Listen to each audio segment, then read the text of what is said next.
দেখো চতুর্থ অধ্যায় সূচক ও লগারিদম। আমরা সূচক ও লগারিদম এই চতুর্থ অধ্যায়টা আজকে করব।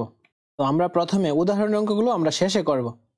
আমরা প্রথমে 4.1 যে সূত্রগুলা, সূচকের যে সূত্রগুলা 4.1 ওইগুলা প্রথমে আজকে ক্লাসে দেখব, দেন আমরা কিছু অঙ্ক সলভ করব। তো আমরা 4.1 যে সূত্রগুলা ওইগুলা দেখি। 4.1 যে সূচকের সূত্রগুলা, সূচক, তো তোমরা নোট করে রাখবে এইগুলা। a to the power m। আচ্ছা দেখো, এখানে তোমাদের একটু বেসিকটা আগে ক্লিয়ার করি। এর উপর আমি m দিলাম। এখন এটাকে কি বলে? এটাকে বলে তোমার বেস, বেস বা ভিত্তি। এটাকে কি বলে? বেস বা ভিত্তি। আর উপরে যে mটা এটাকে বলে পাওয়ার, ওইটাকে বলে পাওয়ার বা ঘাত। হ্যাঁ, mটাকে কি বলে? উপরের যে লেটারটা ওইটাকে বলে পাওয়ার বা ঘাত, আর নিচে যেটা থাকবে ওইটাকে বলে বেস বা ভিত্তি। তো আমাদের কি আছে? প্রথম সূত্রটা a to the power m then into a to the power n।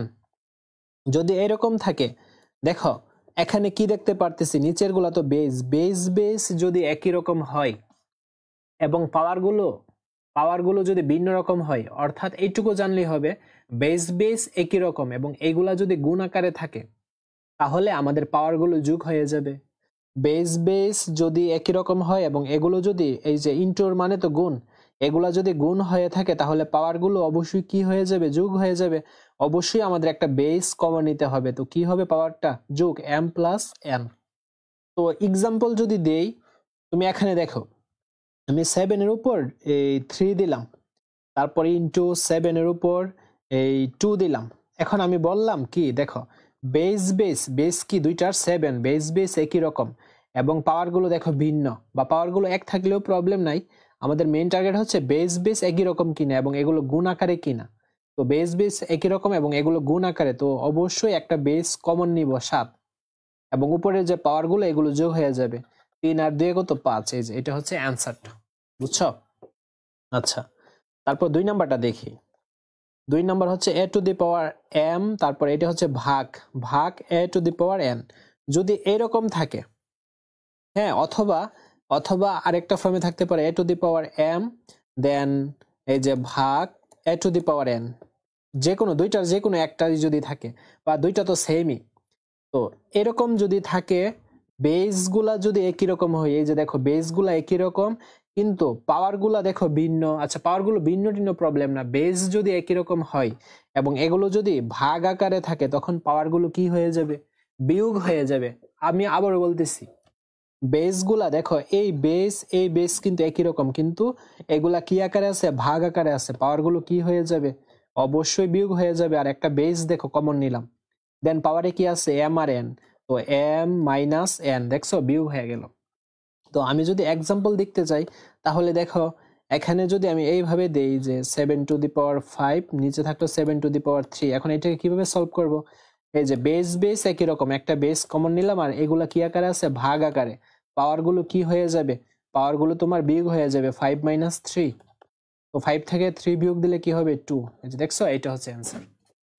দেন আমরা 3 নাম্বারটা সলভ করি। দেখো এই যে এ বি দেন উপরে পাওয়ার হিসেবে m, এইটাও কিন্তু একটা সূত্র। যদি এরকম থাকে, দেখো এ বি, হ্যাঁ, এখানে দুইটা চলক এবং উপরে পাওয়ার হিসেবে m রয়েছে, তো m এর অধিকার আছে এ বি দুইটাকে নেওয়ার। তো a এর জন্য m হবে এবং b এর জন্য কি হবে? m, কারণ m তো দুইটার জন্যই, কারণ ব্র্যাকেট আছে। আচ্ছা, এখন আমি যদি একটা এক্সাম্পল দেখি, দেখো কিভাবে হবে। 5b আর উপরে 2 আছে। এখন 5 এর জন্য 2 এবং b এর জন্য কি? এই যে 2টা। ওকে, আচ্ছা, দেন আমরা 4 নাম্বার সূত্রটা দেখি। a, তারপর নিচে আছে b এবং উপরে আছে m। এখন এইটাকে কিভাবে লিখতে পারি? দেখো a এর জন্য m দেন b এর জন্য কি? m। হ্যাঁ, তো এক্সাম্পল দেখি। দেখো 3 উপরে আছে 2 দেন উপরে স্কোয়ার।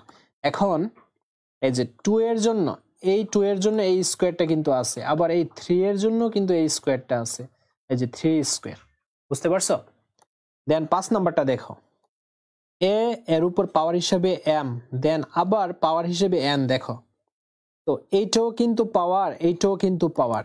তো সবসময় মনে রাখবা পাওয়ারে পাওয়ারে নর্মাল গুণ হয়ে যায় বা সাধারণ যে গুণগুলা করি আমরা ওইগুলা হয়ে যায়, তো mn হয়ে যাবে। আচ্ছা এখানে গুণ দরকার নাই, গুণ চিহ্ন না দিলেও হয়, mn এর মানে বুঝে এখানে গুণ আছে। দেখছো কিভাবে লিখছি, আমি এক্সাম্পল দিলে তোমাদের ক্লিয়ার হবে। দেখো আমি এখানে দিলাম 7, দেন 7 এর উপর পাওয়ার 5, এর উপর আবার পাওয়ার 2। তো আমি তোমাদের কি বলছি, এরকম যদি পাওয়ারের উপর পাওয়ার থাকে তাহলে পাওয়ারে পাওয়ারে গুণ হয়ে যায়, 5 আর 2 কি হয়ে যাবে, গুণ হয়ে যাবে।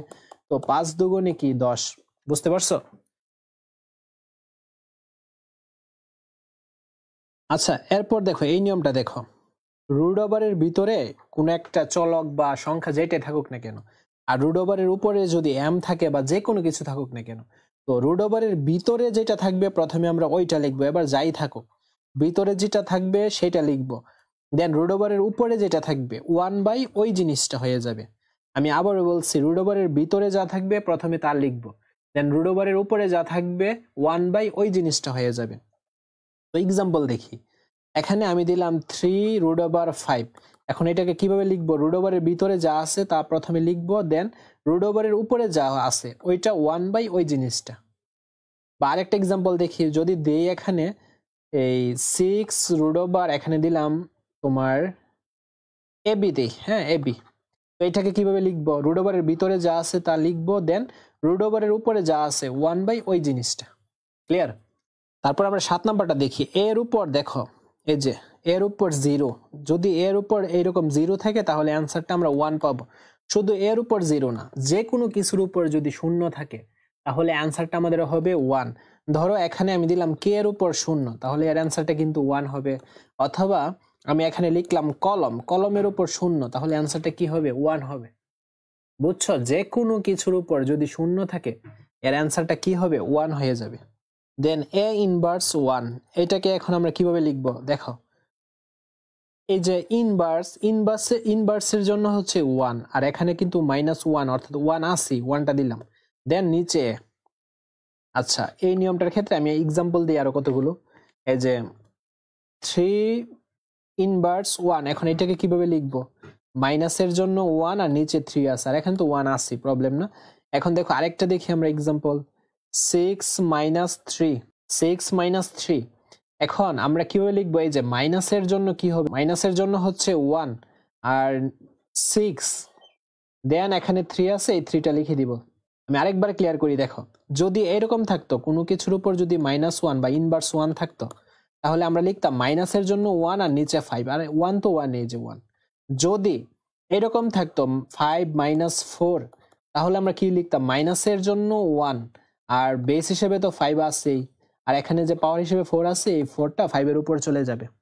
আচ্ছা তারপর 9 নাম্বারটা দেখি, a⁴x = b⁴x হয়, তবে দেখো এখানে যদি বেসগুলা যদি ভিন্ন টাইপের হয়, আর এখানে দেখো a⁴x = b⁴x, বেসগুলা যদি ভিন্ন রকম হয় আর পাওয়ারগুলা যদি সেম হয়, সেই ক্ষেত্রে পাওয়ারগুলো আমরা লিখবো না, আমরা দুইটা বেস লিখে দিব, a = b। এক্সাম্পল যদি দেই সেই ক্ষেত্রে আমি এরকম একটা এক্সাম্পল দিতে পারি, যে আমি দিলাম p এর উপর 5 = q এর উপর 5, তাহলে এটা সমান আমরা কি লিখতে পারি, এটা সমান আমরা লিখতে পারি p = q, কারণ পাওয়ারগুলো যদি সেম হয়, এই যে দেখো সমান, এই ক্ষেত্রে সমান যদি থাকে p = q আমরা লিখতে পারি, এটা লিখতে পারি। আচ্ছা 10 নাম্বার সূত্রটা দেখো, a⁴x = a⁴y যদি হয়, তবে আমরা কি লিখতে পারি, এখন দেখো বেসগুলা দেখো একই রকম, এই যে দুইটা বেস সেম, তাহলে আমরা লিখতে পারি x = y। অর্থাৎ আমি যদি এখন এক্সাম্পল হিসেবে দেই, সেই ক্ষেত্রে 2 এর উপর a = 2 এর উপর যদি b হয়, তাহলে আমরা কি লিখতে পারি, আমরা লিখতে পারি a = b, কারণ এখানে বেসগুলা একই রকম, আমরা পাওয়ারগুলা লিখে দিব a = b। বুঝছো?